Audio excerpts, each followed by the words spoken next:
વિદ્યાર્થી મિત્રો, ગઈકાલે આપણે પોઈન્ટ જોઈ ગયા ધોરણ 12 અર્થશાસ્ત્ર બેરોજગારીના પ્રકારો. એમાં આજે આપણે આગળ વધીએ. પહેલો પોઈન્ટ તમને કીધો છે સંપૂર્ણ બેરોજગારી.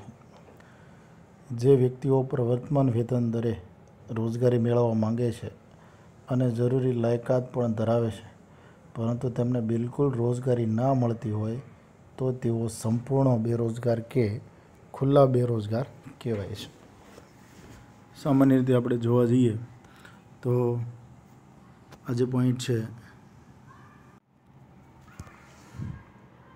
તો સંપૂર્ણ બેરોજગારીની વાત કરવામાં આવે તો એમાં ખાસ કરીને જે પોઈન્ટ કીધો છે એમાં એવું કહેવામાં આવ્યું છે કે જે વ્યક્તિઓ પ્રવર્તમાન વેતન દરે રોજગારી મેળવવા માંગે છે અને જરૂરી લાયકાત પણ ધરાવે છે, પણ તેમને બિલકુલ રોજગારી ના મળતી હોય તો તે સંપૂર્ણ બેરોજગાર કે ખુલ્લા બેરોજગાર કહેવાય છે.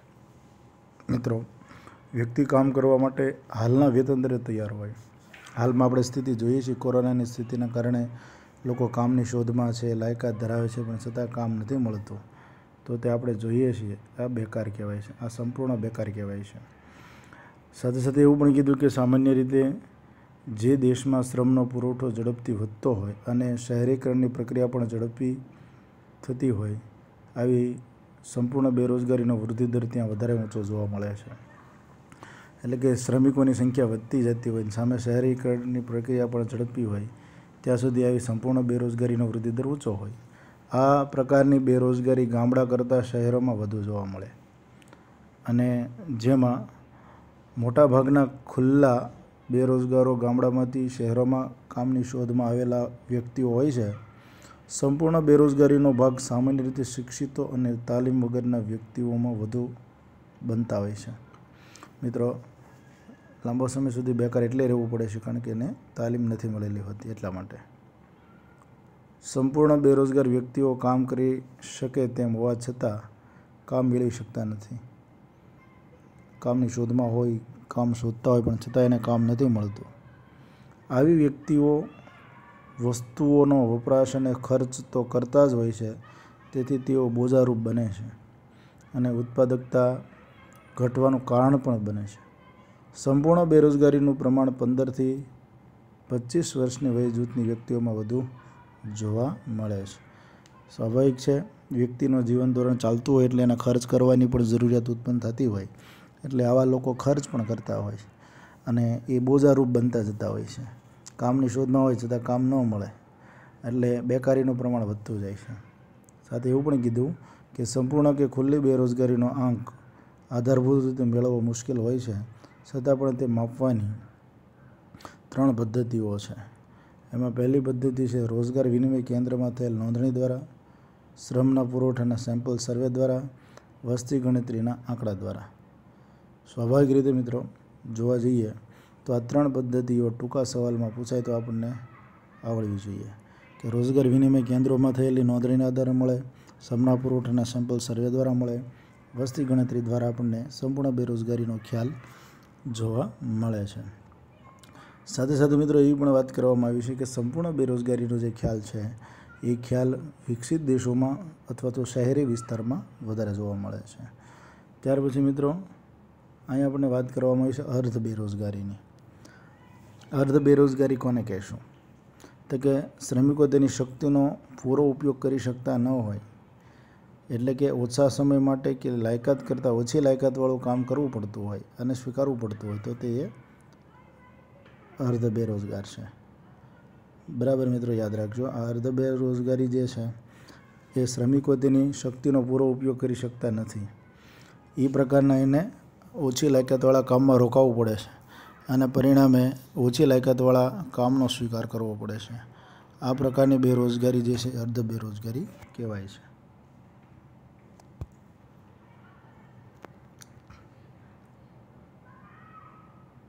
ત્યાર પછી મિત્રો તેના કરતાં સ્વાભાવિક છે કે શ્રમિક દિવસના જેટલા કલાક અથવા વર્ષના જેટલા દિવસ કામ કરવાની વૃત્તિ અને શક્તિ ધરાવતો હોય તેના કરતાં ઓછા કલાક કે તે દિવસનું કામ મળે તો તે અર્ધ બેરોજગાર કહેવાય છે. દાખલા તરીકે એક કારખાનામાં કે ખેતરમાં શ્રમિકને 8 કલાકને બદલે માત્ર 5 કલાક જ કામ મળતું હોય તો તે અર્ધ બેકાર છે. એ 10 કલાક કામ કરી શકાય હોય, 8 કલાક કામ કરીએ કેમ હોય છતાં માત્ર 5 જ કલાક કામ મળે છે.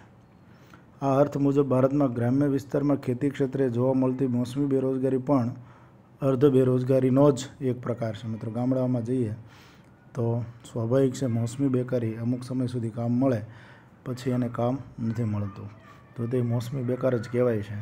અને એક આનો જ ભાગ છે.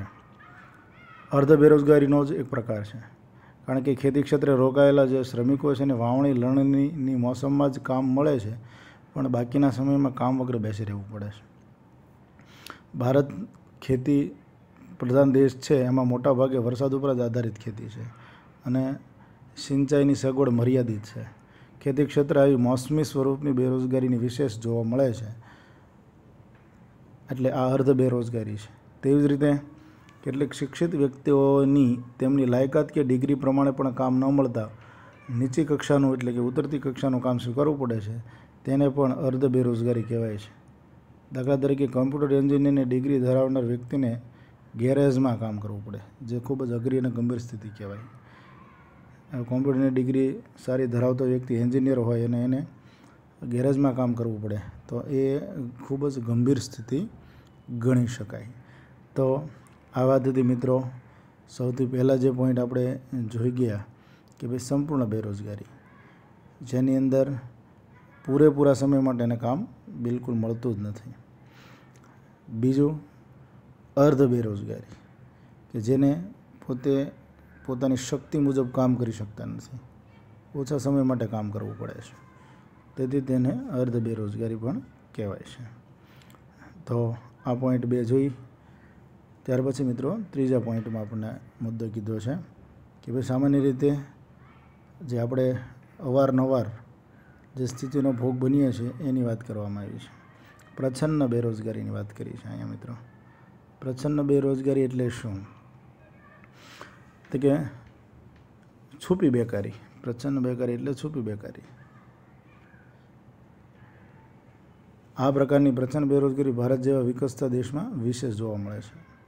કોઈ એક વ્યવસાયમાં પ્રવર્તમાન ટેકનોલોજીના સંદર્ભમાં જરૂરી હોય તેના કરતાં વધુ શ્રમિકો રોકાયેલા હોય, આવા વધારાના શ્રમિકોને આ ક્ષેત્રમાંથી ખસેડી લેવામાં આવે તો પણ કુલ ઉત્પાદનમાં કોઈ ફેરફાર ન થતો હોય તો તે પ્રચ્છન્ન બેરોજગારી કહેવાય છે. દેખીતી રીતે વ્યક્તિ મિત્રો કામ કરતા હોય પણ ઉત્પાદનમાં તેમનો ફાળો કોઈ હોતો નથી અને તેને તે જગ્યાએથી હટાવી લેવામાં આવે તો પણ કશો ફેર પડતો નથી.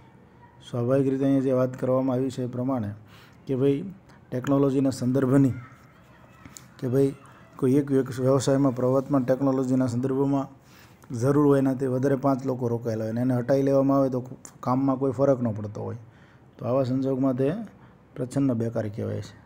જો ઉત્પાદનના સાધનોને ઉત્પાદનની ટેકનિક આપેલી હોય અને અતિ વસ્તી ધરાવતા વિકસતા દેશોના ક્ષેત્રોમાં વિશેષ પ્રમાણમાં શ્રમની સીમાંત ઉત્પાદકતા શૂન્ય હોય તો તેવા દેશોમાં પ્રચ્છન્ન બેરોજગારી પ્રવર્તે છે તેમ કહી શકાય.